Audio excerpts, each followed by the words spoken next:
baik. Bismillahirrahmanirrahim. Assalamualaikum warahmatullahi wabarakatuh. Minggu kemarin ya saya menjelaskan materi tentang terakhir sampai untuk kelas B, mungkin terakhir sampai ini ya apa namanya analisis korelasi Tau-Kendal ya. Minggu kemarin lewat e-class, tapi saya lupa untuk unggah videonya dan presensinya, nanti double aja hari ini ya. Materi minggu ke-9 itu ada videonya, tutorial dari saya membahas tentang analisis regresi linier sederhana. Nah, videonya ada, nanti saya unggah yang untuk minggu ke-10 atau kuliah kita ya, yang kita laksanakan secara tatap muka online. Hari ini saya akan membahas tentang uji prasyarat analisis. Nah, nanti untuk simulasinya pakai SPSS saja ya.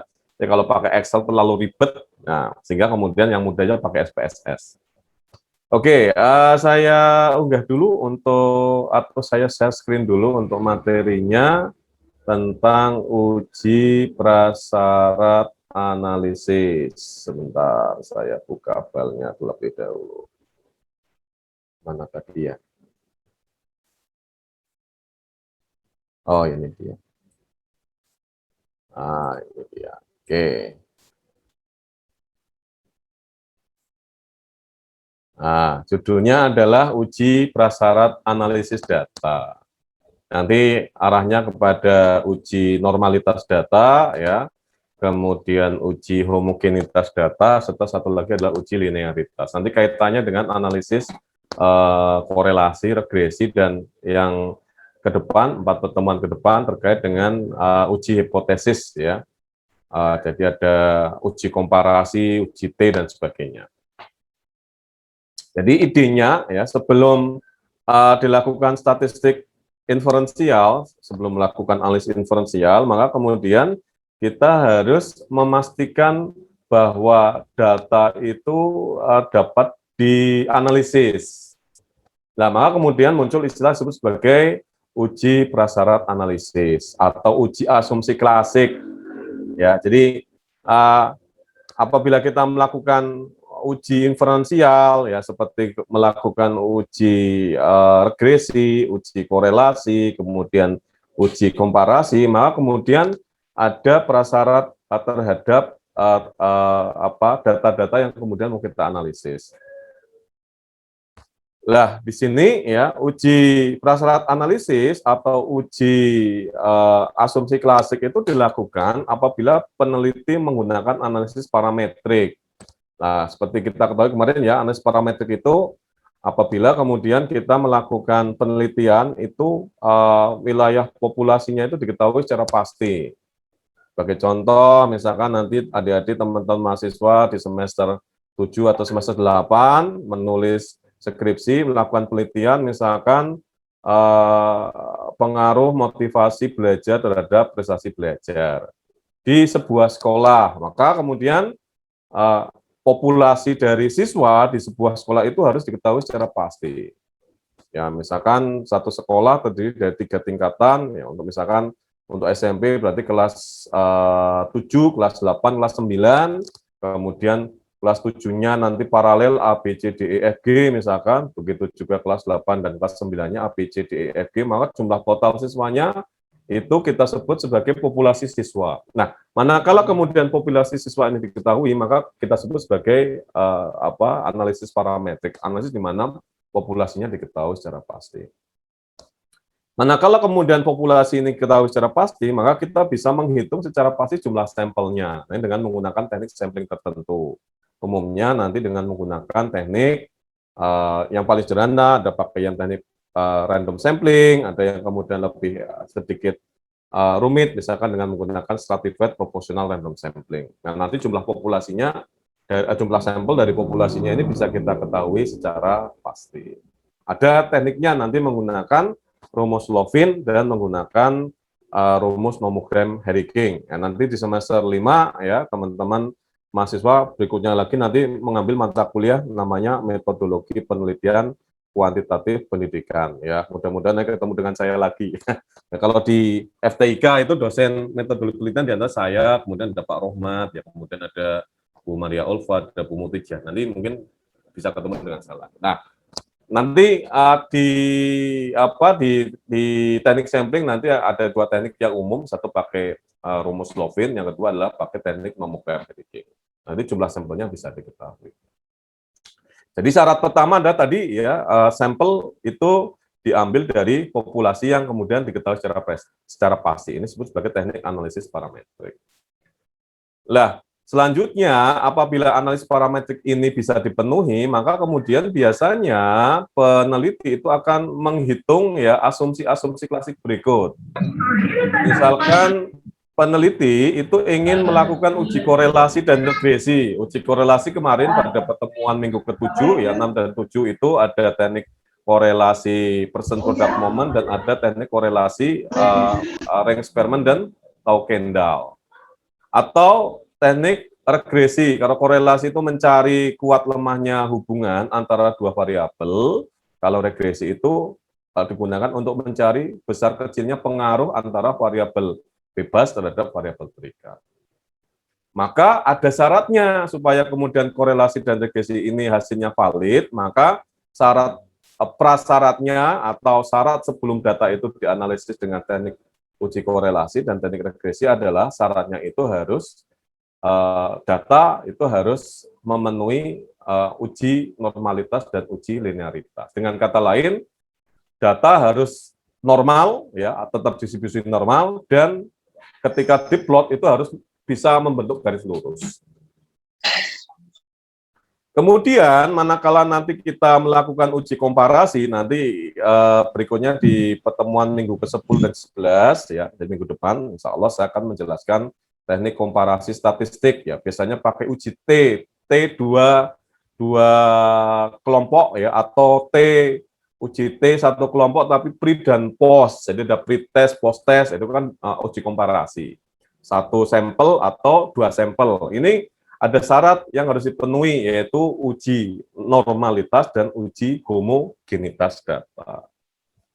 Nah, kemudian juga apabila kemudian data ordinal itu diubah menjadi data interval. Jadi misalkan adik-adik atau teman-teman itu melakukan angket, ya, penyebaran angket ke responden, nah kan biasanya datanya adalah data ordinal. Kemudian ini kita ubah ke data interval.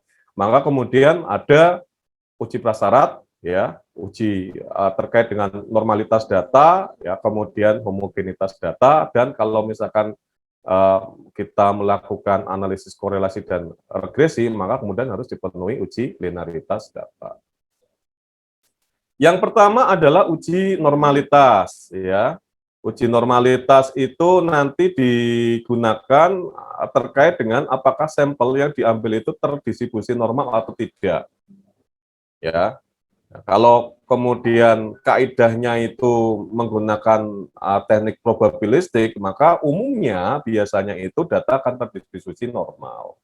Kalau data tidak terdistribusi normal, artinya kemudian ada proses yang salah di dalam penelitian, sehingga kemudian untuk uji komparasi, uji regresi, dan uji korelasi umumnya tidak bisa dilakukan. Jikapun dilakukan, nanti hasilnya tidak akan valid.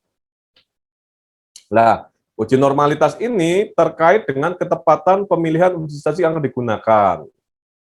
Jadi syaratnya itu harus dipastikan dulu bahwa untuk melakukan uji korelasi dan uji regresi, maka data itu harus terdistribusi normal. Jika data tidak distribusi normal, maka kemudian salah satu alternatifnya kita adalah melakukan atau menggunakan uji non-parametrik. Ya, uji non-parametrik itu uji di mana populasinya itu tidak diketahui secara pasti. Jadi asumsi kita itu sampelnya sampel aksidental. Seperti saya berikan contoh kemarin, ya, misalkan kita melakukan penelitian untuk meneliti tentang bagaimana persepsi responden, ya, terhadap misalkan kualitas harga pelayanan dari sebuah warung atau rumah makan. Kalau tanya ke pemilik warungnya, ya mesti tidak akan tahu berapa jumlah pelanggannya. Mereka tidak akan pernah nyatet, ya. Nah, mesti jawabannya, insya Allah saya datang ke sini beli, ya saya lani, Mas, tapi saya tidak punya data ya terkait dengan berapa jumlah pelanggan saya, ya kemudian namanya siapa saja, tinggalnya di mana, nomor teleponnya berapa. Padahal ini kalau dalam kaidah statistik itu menjadi salah satu prasyarat bahwa kita bisa melakukan uji parametrik terhadap sebuah data statistik. Jadi kalau kemudian data itu memenuhi asas normalitas, maka dia akan bisa diplot kurva Gaussian-nya, kurva lengkung dalam bentuk lonceng terbalik seperti ini. Ini disebut sebagai kurva Gaussian, ya. Jadi kurva Gaussian ini menjadi indikator bahwa data itu terdistribusi normal. Nah, kurang lebih seperti ini bisa diplotkan, memenuhi seperti ini. Jadi sumbu X-nya ini adalah value-nya atau datanya, ya, kemudian sumbu Y-nya ini adalah frekuensinya. Sama halnya misalkan ya kalau saya memberikan nilai mata kuliah gitu ya, itu umumnya terdistribusi normal. Ya, gambarannya seperti ini.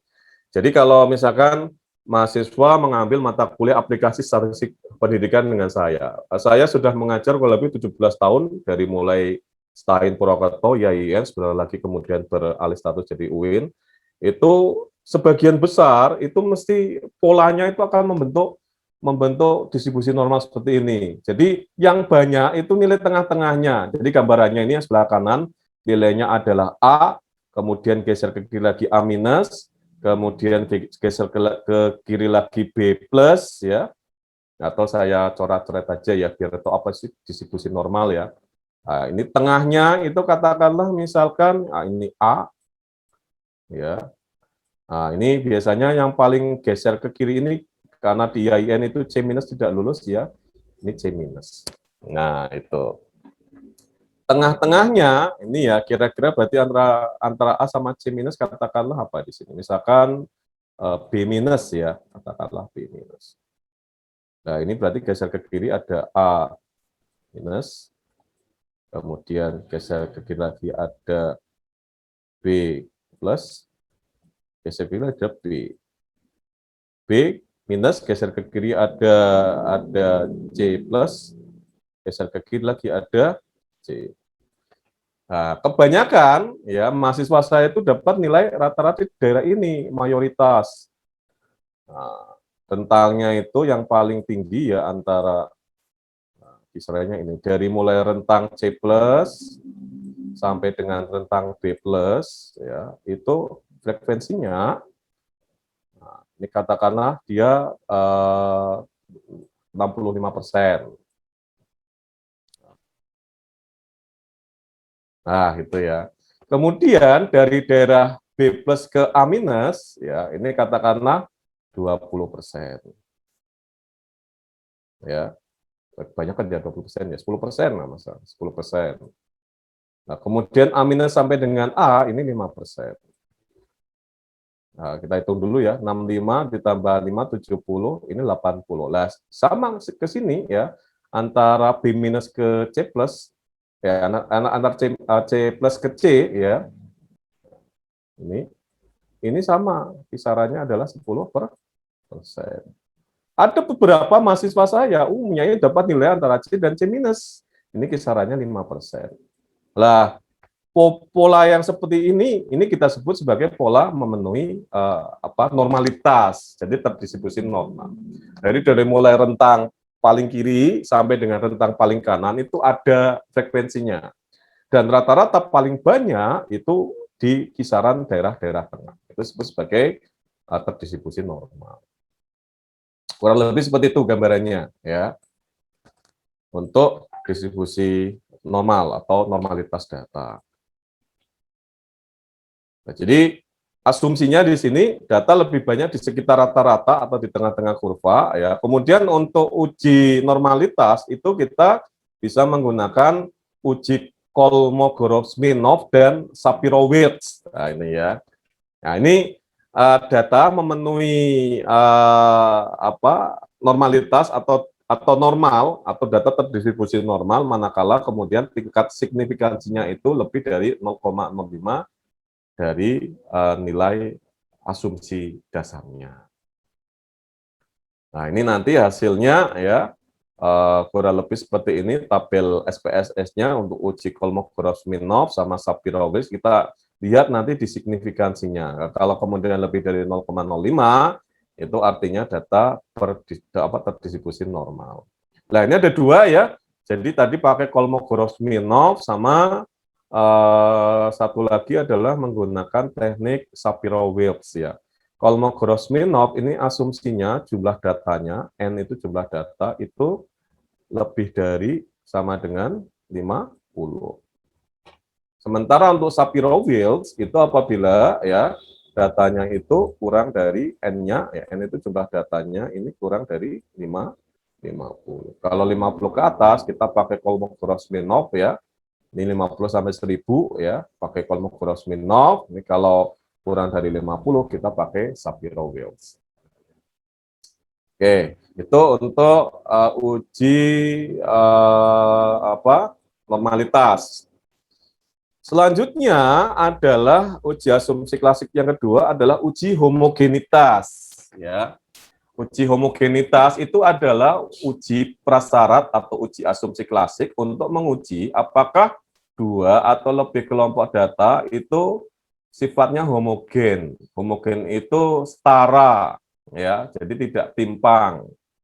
Sebagai contoh, misalkan teman-teman mahasiswa nanti meneliti skripsi, ya, misalkan penggunaan metode, kalau sekarang kan metode BTA yang masih banyak dipakai di TPA, TPG kan pakai metode IKRO ya. Nah, nanti dites ya, sebelum dikasih metode IKRO dengan setelah metode IKRO itu nanti kemampuan BTA-nya seperti apa itu. Nah, barangkali kemudian teman-teman mahasiswa punya metode lain selain metode IKRO. Ada yang punya ide selain metode IKRO apa kira-kira? Mbak atau Mas, ada yang tahu? Yan Bua, Pak. Ya? Yan Bua. Apa itu? Nah, misalkan nanti bisa diteliti itu, teman-teman dari PAI itu ya. Misalkan metode baru itu ya, nanti diterapkan penelitian sederhana saja, misalkan di satu TPA ya, TPA atau TPG, tapi jumlah siswanya banyak itu ya, supaya kemudian secara statistik itu bisa dipertanggungjawabkan tingkat keilmiahannya. Satu TPG besar ya, katakanlah siswanya 100 ya. 100 kan secara statistik bisa dipertanggungjawabkan tingkat akademiknya. Nah, di treatment itu ya, di treatment dulu, dites dulu pretest. Nah, pretest kemampuan BTA, BTA-nya ya, baca tulis Al-Qur'annya, dites misalkan kemampuannya berapa ya. Kalau BTA baca tulis Al-Qur'an indikatornya ada makhrajul huruf ya, kemudian ada tajwid ya, dan sebagainya. Nanti teman-teman bisa mendesain sendiri indikatornya. Nah, kemudian di treatment pakai metode itu tadi, nggih. Nah, misalkan treatmentnya 2 bulan atau 3 bulan ya. Misalkan TPG itu 1 minggu katakanlah misalkan 5 hari ya, Senin, Selasa, Rabu, Kamis, Jumat, Sabtu, Minggu, Sabtu, Ahad misalkan libur ya, atau 3 kali misalkan Senin, Rabu, Jumat. Nah, kemudian selang 3 bulan itu kemudian dipost-testkan. Jadi kan ada kelompok A, ada kelompok B. Kelompok A itu data pra-treatment, kelompok B itu data pre-treatment, post-treatment ya, maaf. Jadi kelompok A itu data pre-treatment atau sebelum treatment, kelompok B itu data setelah treatment atau post-treatment. Nah, untuk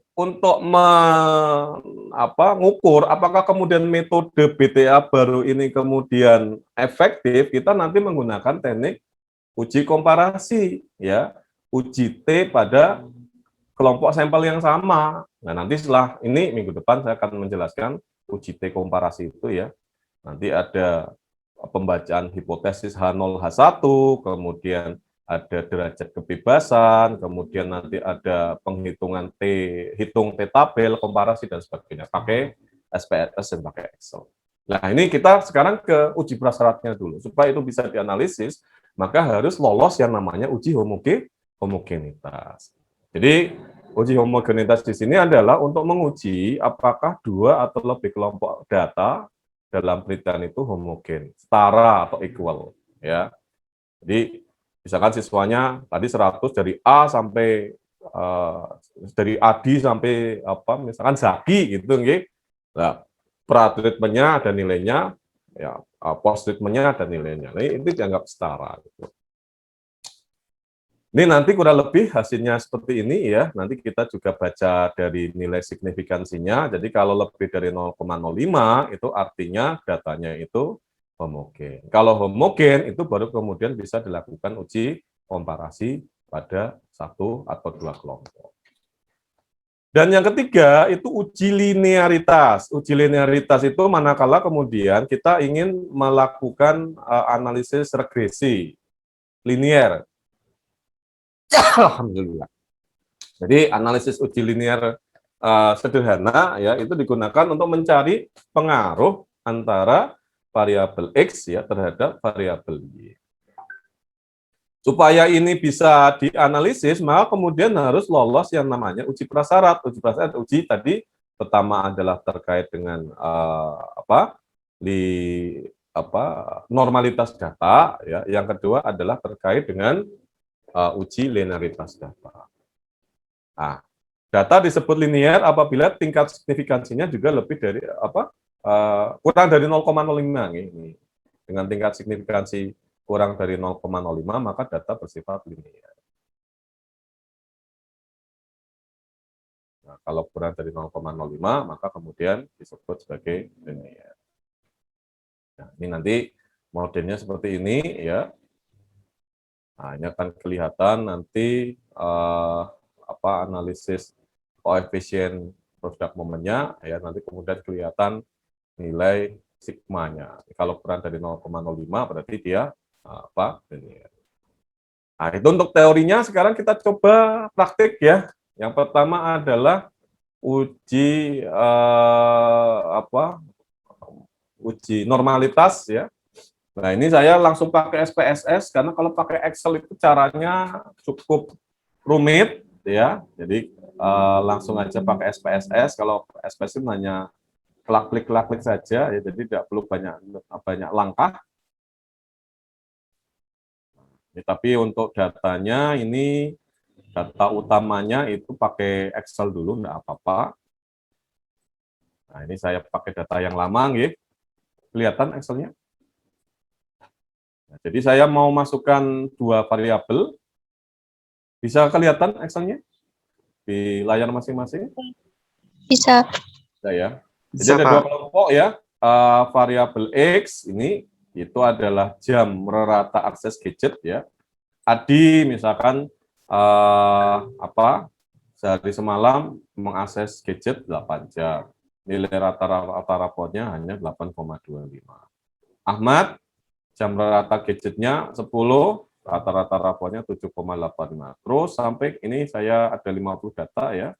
Zaki, jam rata gadgetnya ada 8, kemudian untuk nilai rata raportnya ada 7,6.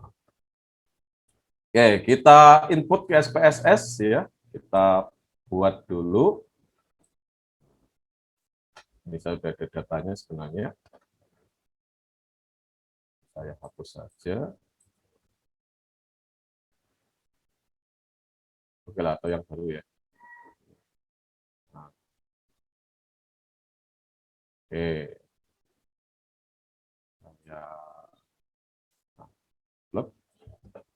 Kelihatan ya SPSS-nya? Kelihatan, Bang. Oke. Yang pertama, seperti biasa, kita buat variabel dulu ya. Ada tab variabel view di sebelah kanan.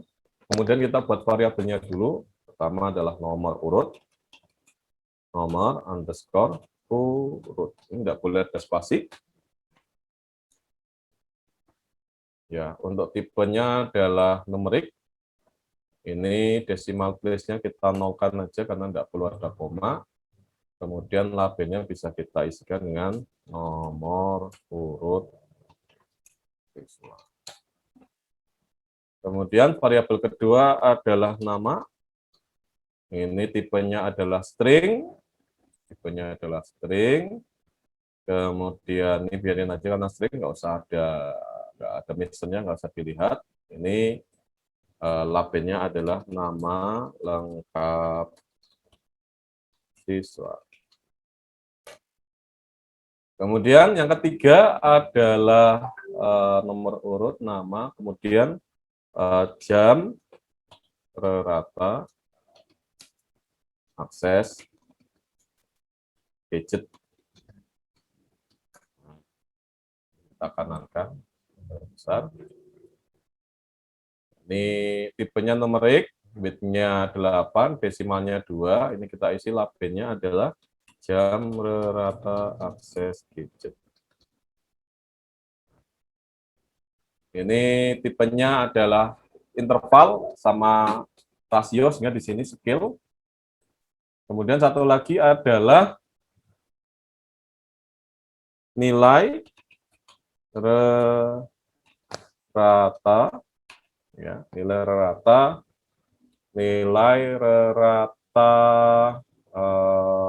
rapot, ya, rapot. Tipenya ini adalah numerik, karena ini ada 2 angka di belakang koma, ini decimal place-nya kita beri 2. Ini untuk labelnya kita isikan nilai rata rapot. Untuk misalnya scale. Kalau sudah, ini kita klik data view, ya. Nah, karena kita sudah punya Excel-nya, tinggal copy paste saja. Kita copy pastekan.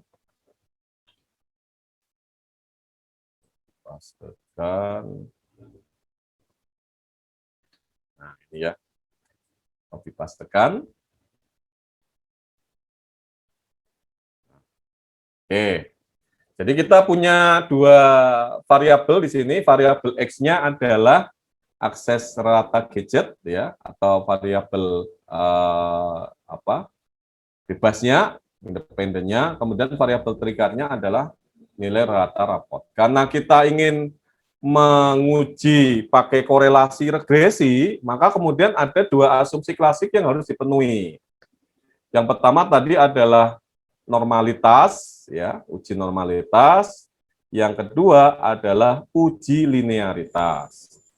Nah, sekarang untuk uji normalitas, kita menggunakan fasilitas di sini ada analyze, ya, analyze, kemudian kita klik descriptive statistik, kemudian explore, ya. Atau saya ulangi lagi ya untuk teoreticalnya biar tidak lupa. Nah, kembali lagi ke sini. Jadi karena kita ingin menguji pakai regresi dan korelasi, nah, ini ya berarti untuk uji regresi dan korelasi karena ada 2 variabel X, ada variabel, ya, variabel bebas dan variabel terikat. Variabel X-nya tadi adalah jumlah jam rata akses gadget, kemudian variabel terikatnya adalah nilai rata-rata rapot, maka kemudian ada 2 asumsi klasik yang harus dipenuhi. Pertama adalah uji normalitas, ya, dan yang kedua adalah uji linearitas. Nah, ini kita pakai korelasi dan regresi. Jadi kita akan mencari di sini, ya, pengaruh antara pengaruh jam akses gadget, ya,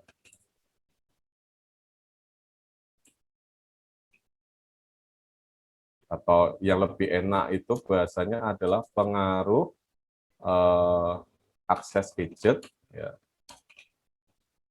terhadap prestasi belajar siswa. Nah, sini. Nah, itu. Jadi akses gadget di sini, ya, akses gadget itu menjadi variabel bebas, ya. Nah, ini kita sebut variabel X. Kemudian prestasi belajar, ya, ini menjadi variabel Y.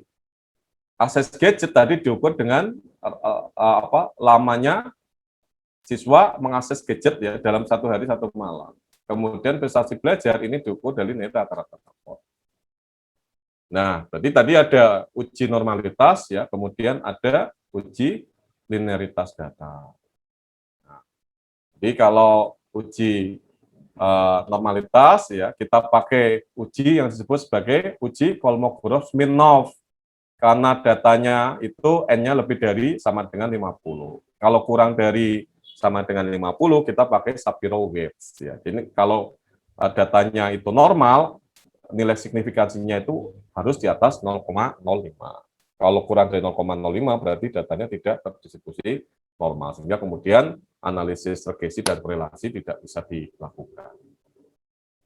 Oke, sekarang kita kembali lagi ke data SPSS tadi ya. Kita sudah punya data SPSS.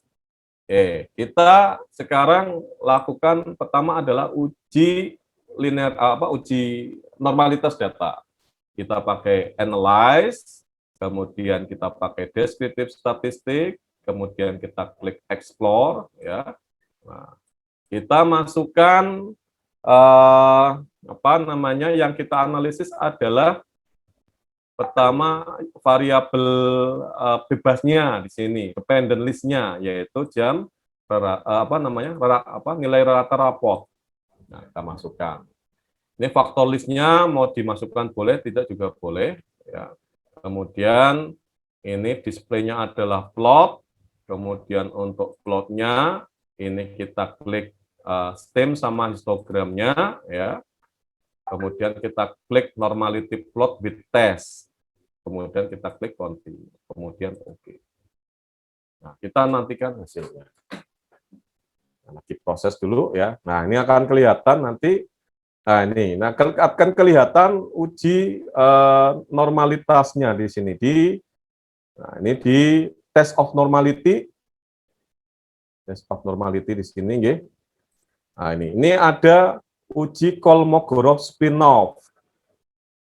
Ini kalau kita pakai, kalau N-nya atau jumlah datanya itu lebih dari sama dengan 50. Karena data kita 50, maka kita pakai yang Kolmogorov-Smirnov. Nah, kalau data kita kurang dari 50, misalkan hanya 10, 20, 40, kita pakai yang Shapiro-Wilks. Nah, ini dua-duanya muncul. Ini N atau jumlah datanya itu kurang dari 50. Kemudian yang kita perhatikan mana? Ini signifikansinya, ini ya. Nah, ini kita perhatikan ini. Ya. Jadi tadi ya datanya itu ya terdistribusi normal apabila ya ini di sini. Nah, kita back dulu lagi ya. Nah, tadi datanya itu normal. Ini ya. Jadi uji normalitas menggunakan uji Kolmogorov-Smirnov dan Shapiro-Wilks itu normal jika signifikansinya itu lebih dari 0,05. Nah, kita lihat sekarang hasilnya.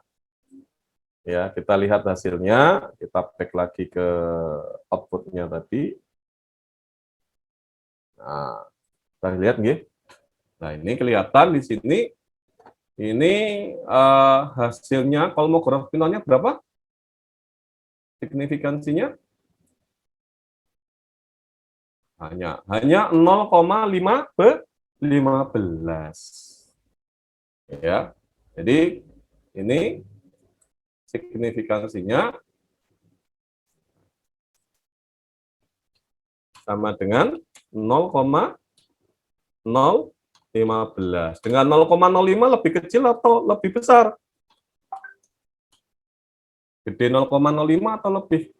Atau kecil 0,05, 0,015. Berarti lebih kecil ya? Karena ini lebih kecil. Karena lebih kecil artinya apa? Artinya bahwasanya data tidak terdistribusi normal. Karena datanya tidak terdistribusi normal, berarti ada yang salah dengan datanya, sehingga kemudian tidak bisa dilanjutkan ke analisis korelasi dan analisis regresi. Kalau dilanjutkan, artinya datanya nanti hasil analisisnya itu bias atau tidak memenuhi standar uji prasyarat analisis. Itu untuk uji Kolmogorov-Smirnovnya, uji normalitasnya. Sekarang kita lihat yang kedua adalah uji linearitasnya. Ya, ini saya stop lagi. Sekarang kembali ke uji linearitasnya. Karena kita mau menganalisis pengaruh akses gadget terhadap jam belajar, maka kemudian asumsi klasik yang kedua itu diuji linearitasnya. Jadi uji linearitas itu uji asumsi untuk mengatakan bahwa antara variabel bebas dan variabel terikat itu jika plot, bisa diplot, itu bisa membentuk garis lurus. Nah, ini kita lihat ya.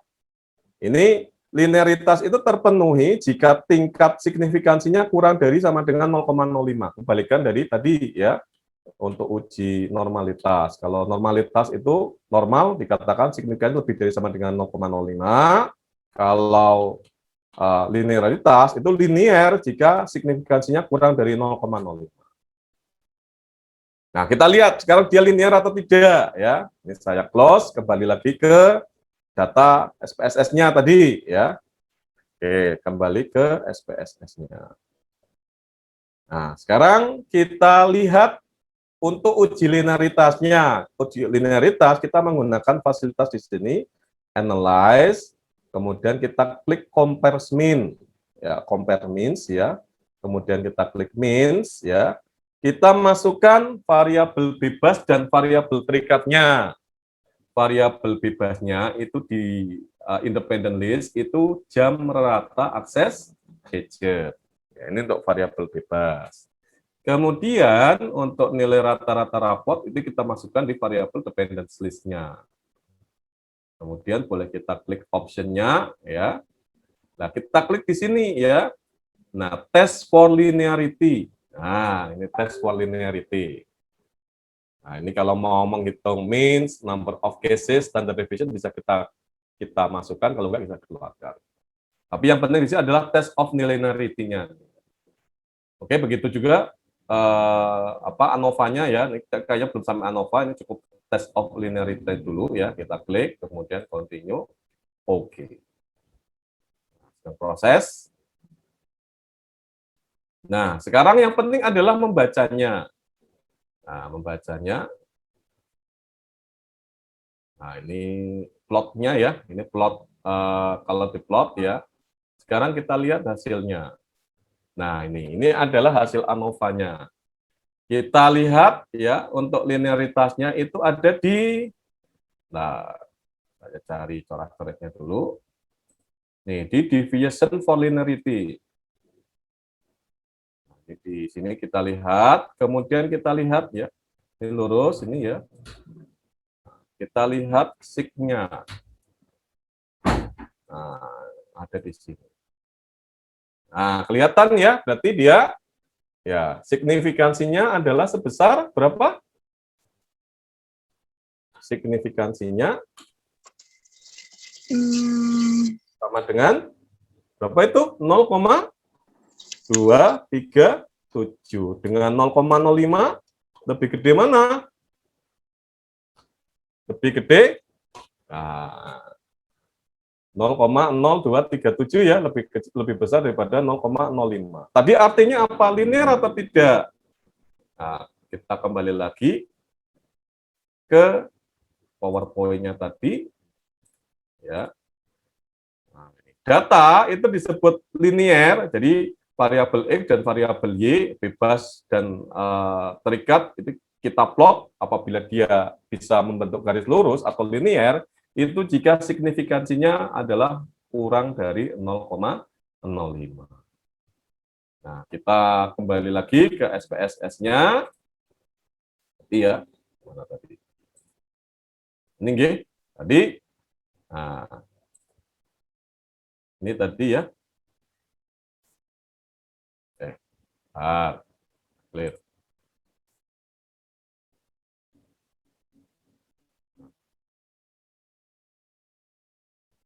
Nah, yang kita lihat yang paling kanan. Ya. Nah, ini berarti dia signifikansi linearity-nya itu 0,237 lebih besar dari 0,05. Artinya ya, karena lebih besar berarti artinya ya antara variabel bebas, variabel X ya, berarti di sini adalah jam akses gadget ya. dan variabel Y. Ya, di sini adalah variabel Y ya. Di sini itu tadi adalah nilai rata rapot.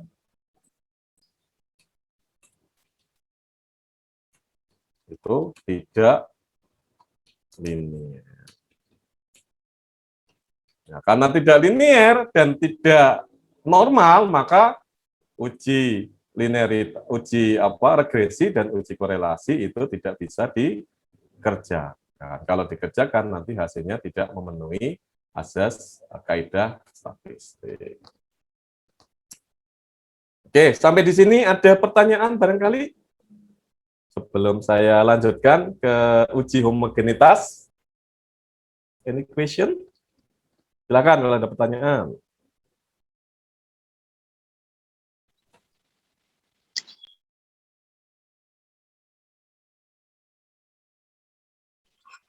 Sepertinya belum, Pak. Paham apa enggak kira-kira? Memang dan rumit ilmu-ilmu seperti ini. Jadi bisa dipahami atau tidak penjelasan saya?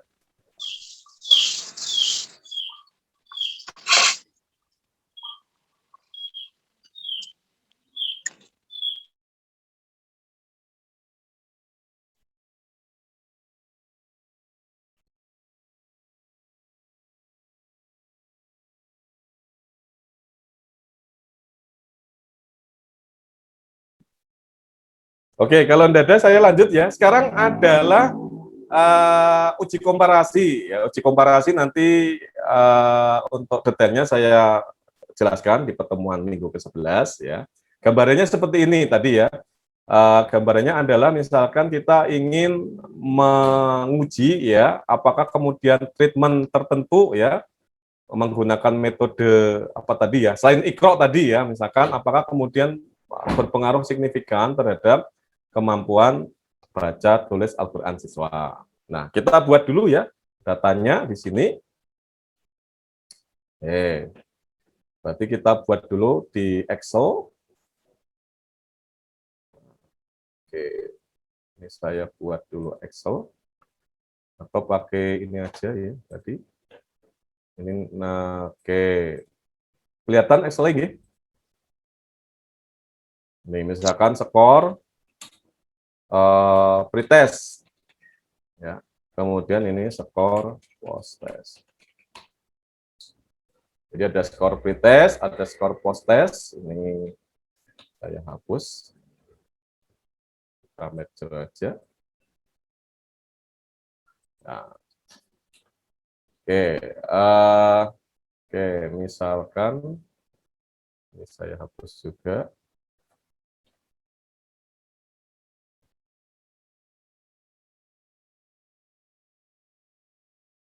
Ya, jadi tadi misalkan pengaruh ya. Metode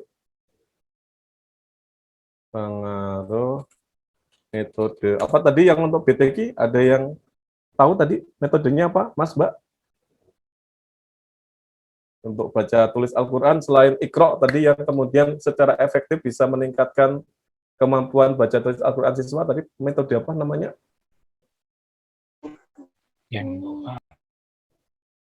Ada yang tahu? Halo? Oke lah, kita sebut metode X aja ya, pengaruh metode X terhadap ya kemampuan baca BTQ ya, BTQ siswa PPQ.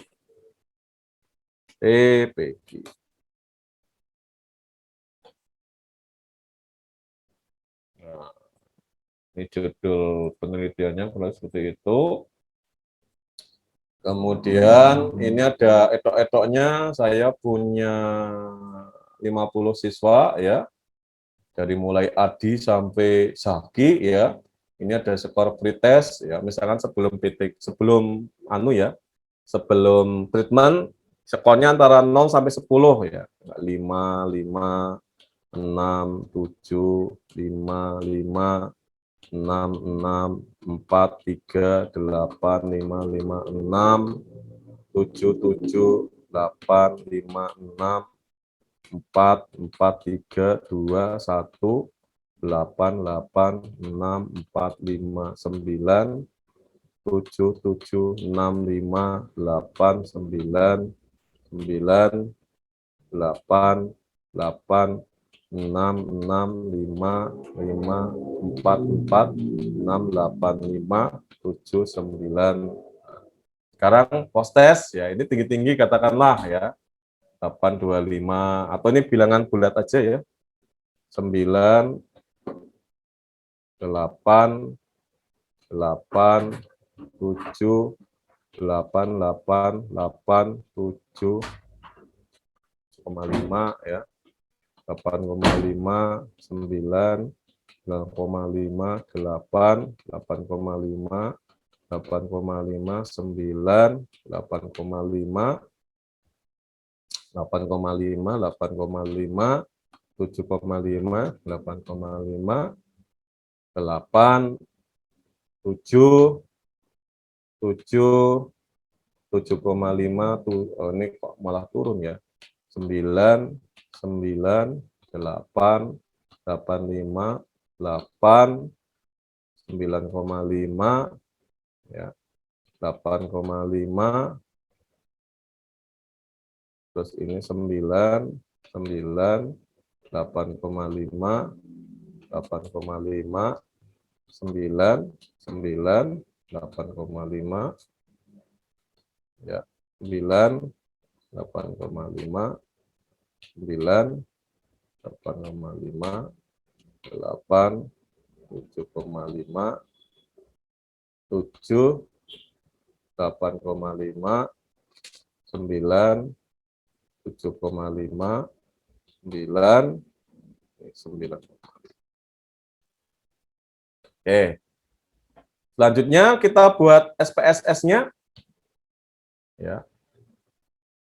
Kita ke SPSS dulu. Kita ke SPSS. Ya, kita buat file new ya, data. Kita buat dulu variabelnya. Nah, seperti biasa ya.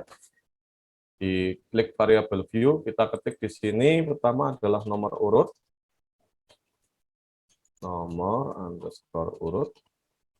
Tipe datanya adalah numerik, ya, decimal place-nya 0. Untuk labelnya kita ketik nomor urut.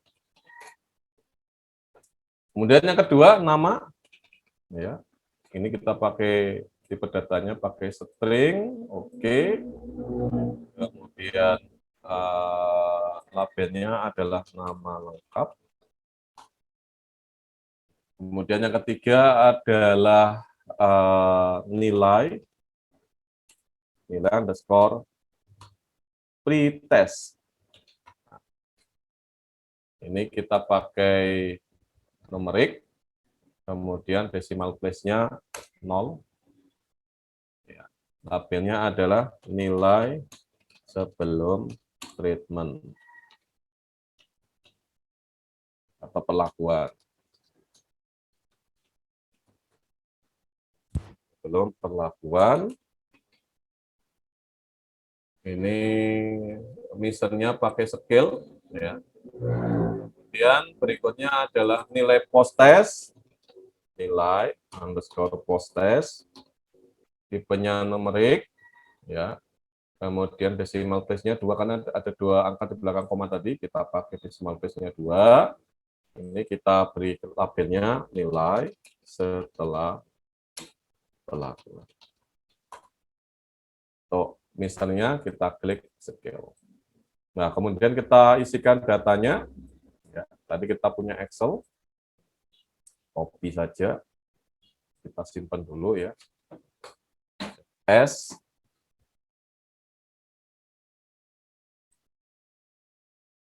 Fs. Ini kita ketik ya. Nilai apa tadi? Pre dan post test. Copy aja. Kita kopikan, kemudian kita ke SPSS-nya. Oke, ini datanya sudah ada ya. Karena kita mau melakukan komparasi, ya, apakah kemudian metode X ini berpengaruh signifikan terhadap kemampuan BTG, ya. Nah, maka kemudian asumsi klasiknya ada dua. Kita back lagi ya ke slide-nya. Jadi kita melakukan uji komparasi. Nah, uji komparasi tadi berarti ada dua asumsi klasik yang harus dipenuhi. Yang pertama ini ya, uji normalitas, dan yang kedua ada uji homogenitas. Jadi normalitas tadi pakai Kolmogorov-Smirnov. Ya, ini kalau nilai signifikansinya 0,05 berarti kemudian dia terdistribusi normal. Untuk uji homogenitas ya kita pakai compare means nanti ya. Ini kalau lebih dari 0,05 berarti datanya homogen. Jadi dua-duanya harus lebih dari 0,05 kita sebut sebagai normal dan homogen. Oke, sekarang kita ke SPSS lagi. Kita ke SPSS lagi. Tadi yang ini Pak ya. Pertama adalah kita uji dulu ya normalitas datanya, kita klik analyze, kemudian kita descriptive statistik pakai explore. Ya, kita masukkan yang dependent list-nya, ya, nilai pelakuan. Ya, untuk ya. Misalkan ini nilai post-testnya aja ya. Ya.